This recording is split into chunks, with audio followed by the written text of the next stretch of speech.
দুনিয়ার জীবনের রোজা ভাঙলো, কিছু আপনার ভোগ উপভোগ করলো, কিছু সুখ শান্তি করলো, গাড়ি বাড়ি করলো, চুরি ডাকাতি করলো, দুর্নীতি করে সম্পদ করলো, সে কামাই করছে।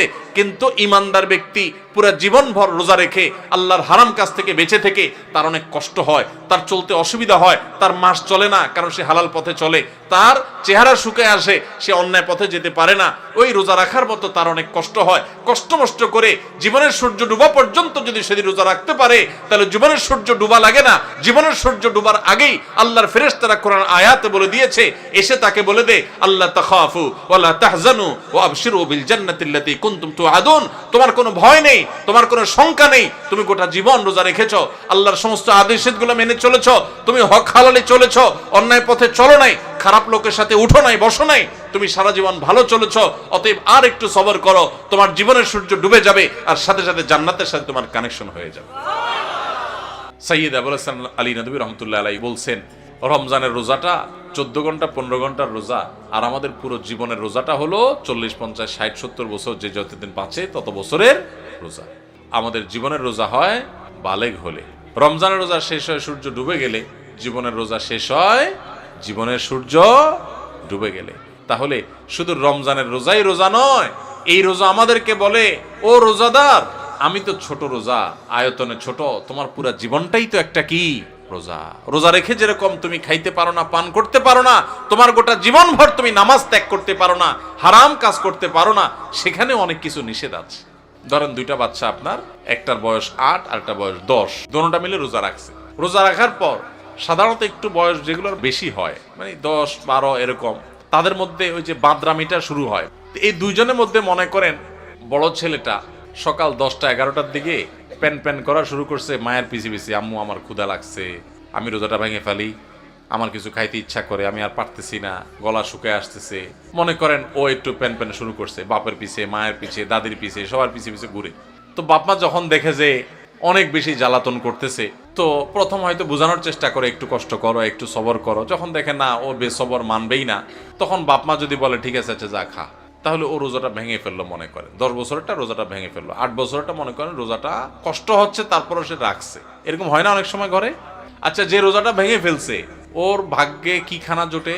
10টা 11টার দিকে রোজা ভাঙছে, মনে করেন 12টার দিকে রোজা ভাঙছে, তখন তার ভাগ্যে কি খানা জোটে? মুসলমানের ঘরে রমজান মাসে সকাল 10টা 11টায় কি ধরনের খানা থাকে? গরম ভাত থাকে না? কি থাকে? বাসি ভাত। আর সাহারিতে যে মাছ রান্না করা হয়েছে, একদম পেটির টুকরা, ভালো ভালো টুকরাগুলো সব থাকে, থাকে লেঞ্জা, মাথা, ছোটখাটো টুকরা, কাঁটা কুটা, এগুলা বাসি তরকারি, তাই না? আর গোশতের পাতিলেরও একই অবস্থা, বাইসা বুইসা সব সাহারিতে খায়া হাড্ডি হুড্ডি চর্বি চারবি এগুলা থাকে। যেই ছেলেটা রোজা ভাঙে ও কিন্তু খাইতে পারে, এটা ঠিক যে ও খাইছে, খায়া পেটটা ভরে ফেলছে, ও এখন খুব সুখে আছে। কিন্তু কি খায়া পেট ভরছে? বাসি খাবার। মনে রাখেন কিন্তু এটা কাজ আছে সামনে। বাসি খাবার খাইলো, তাই না? বাসি খাবার খায়া এবার ও লাফাচ্ছে, দৌড়াচ্ছে, খেলতেছে, কারণ ও তো খাইছে, পানি পান করছে, রোজা ভেঙে ফেলছে, ও তো এখন সুখ। আর ছোট যেটা 8 বছরের, ওর কি অবস্থা হয়? কথা বলেন, ওর অবস্থা কি? সময় যত বাড়তে থাকে তার কষ্ট বাড়তে থাকে। 12টা বাজে, 1টা বাজে, 2টা বাজে, আস্তে আস্তে মুখটা শুকায় আসে। খেয়াল করেন না? মুখটা শুকায় আসে। ছোট মানুষ, বলতেও পারে না, সইতেও পারে না, এদিকে রোজা আছে। আস্তে আস্তে যখন 2টা বাজে, 3টা বাজে, 4টা বাজে, বিকাল হইতে থাকে, এবার এই বাচ্চার চেহারাটা যখন ফ্যাকাশে হয়ে আসে, সে যখন কষ্ট করে, এবার তার বাপ দেখলে তাকে বলে, আব্বু এই তো আর 3 ঘন্টা। মা দেখে বলে, বাবা এই তো আসর আজান হয়ে গেছে, দেখতে দেখতে মাগরিব হয়ে যাবে, আর একটু। দাদি দেখে বলে যে নাতি এই তো শেষ, দেখতে দেখতে পার হয়ে যাবে, কত কষ্ট করছে, আরে আমার নাতিটা। আদর শুরু হয়ে যায় কিন্তু, তাই না? এরপর যখন ইফতারের সময় কাছাকাছি হয়, বিশেষ করে গ্রামাঞ্চলে যারা থাকেন তারা একটু গ্রামের চিত্রটা চিন্তা করেন তো কেমন হয়। যখন ইফতারের সময় কাছাকাছি হয়, তখন ওই যেটা 10টা 11টা 12টা রোজা ভেঙে ফেলছে, ভেঙে ফেলে যে খুব লাভবান হয়েছে তা না, বাসি খানা খাইছে। এখন সে যখন মা গরম গরম ইফতার বানায়া বানায়া, শরবত বানায়া বানায়া সব টেবিলে এনে সাজানো শুরু করে, ও আশেপাশে যখন গুড়গুড় করে, ওই যে ভাঙছে রোজা, ওইটা যখন গুড়গুড় করে, একটু তাকায়, মা দেয় ধমক, যা হাঁস ধর, মোরগ ধর, বাবুটা কাঁদতেছে, চোখে দেখোস না, ওরে রাখ। কারণ তুমি তো রোজা ভাঙছো চান্দু, তুমি বাসি খায় এত পেট ভরছো, তোমার তো এখন ইফতারের জন্য এত লালায়িত হওয়ার কথা নাই, তাড়াহুড়া নাই। যাও বাচ্চারা ধরো, যাও তাড়াতাড়ি একটা মোমবাতি নিয়ে আসো, কারেন্ট চলে গেলে জ্বালাইতে হবে। তাহলে ও রোজা ভাঙে একটু বাসি খানা খাইছে, খাইছে একটু বাসি খানা, কিন্তু এখন দৌড়ানি খায়। আর যেই ছেলেটা ছোট মানুষ রোজা রাখছে, মুখটা শুকায় গেছে, আর আধা ঘন্টা বাকি আছে সূর্য ডুবার, ওর কি অবস্থা হয় বলেন? তাড়াতাড়ি তারা ডেকে এনে দাদি কোলে নিজের কাছে বসা চেয়ারে, বাবা হাত দেয় পিঠে, মা এসে চুমা দেয়, বাবা আমার কত কষ্ট হয়ে গেছে, এই তো বাবা আজান দিয়ে দিবা, আর অল্প একটু বাকি। আদর আর আদর শেষ নাই, তাই না? আর মুয়াজ্জিন আজান দিতে দেরি, তার খানার আর দেরি। মা শরবত আগাতে, বাবা আগে শরবতটা মুখে নাও। দাদি খেজুর আগাতে, বাবা আগে একটু খেজুরটা মুখে নাও। বাপে পেঁয়াজি ধরে রাখে, বড় আরেক ভাই বোন থাকলে তারা আপনার চপ ধরে রাখে, আরেকটা ধরে রাখে, একটার পর একটা খাওয়াইতে থাকে, তুই খা বাবা খা। আর ওইটা যদি কাছাকাছি আসে দে ধমক, বাচ্চা কাঁদতেছে দেখোস না পিচ্ছিটা, ওরা ধর। হয় কি হয় না বলেন? ওই যে ধমক টমক খায়, দৌড়ানি দাঁড়ানি খায় বেচারা রোজা ভাঙ্গা, সে কিন্তু মাগরিবের পর আজান হয়ে গেলে, নামাজ হয়ে গেলে, ওই ডাইনিং টেবিল থেকে ইফতারি সবাই খায়া টায়া যখন ওই বাইসা বুইসা থুইয়া দেয়, বেগুনি যেগুলো ভালো ভালো ভাজা হয়েছে এগুলো তো সব খাওন শেষ, যেগুলো কোনা কাঞ্চি পুড়ে টুড়ে গেছে এগুলো রয়ে গেছে, নামাজের পরে এবার ওরে বলে আচ্ছা যা তুই একটু খা। ঠিক না বেঠিক? রোজা যে ভাঙছে ওর কপালে খানা জুটে, কিন্তু সেটা সকালেও বাসি বিকালেও। আর যে কষ্ট করে রোজা রাখে তার কষ্ট কিন্তু হয়, চেহারা কিন্তু শুকায় যায়, জিহ্বা কিন্তু শুকায় যায়, অনেক কষ্ট হয়। কিন্তু কষ্ট করে যদি সে রোজাটা রাখতে পারে শুধুমাত্র, তাহলে সূর্য ডুবার আগে থেকে তার আদর শুরু হয়, মায়া শুরু হয়, কদর শুরু হয়। সূর্য ডুবার পর তার খানার খানা, আদর আর আদর, যত্ন আর যত্ন। ঠিক না বেঠিক? ভাই আমার, এটা হলো রমজানের রোজার অবস্থা।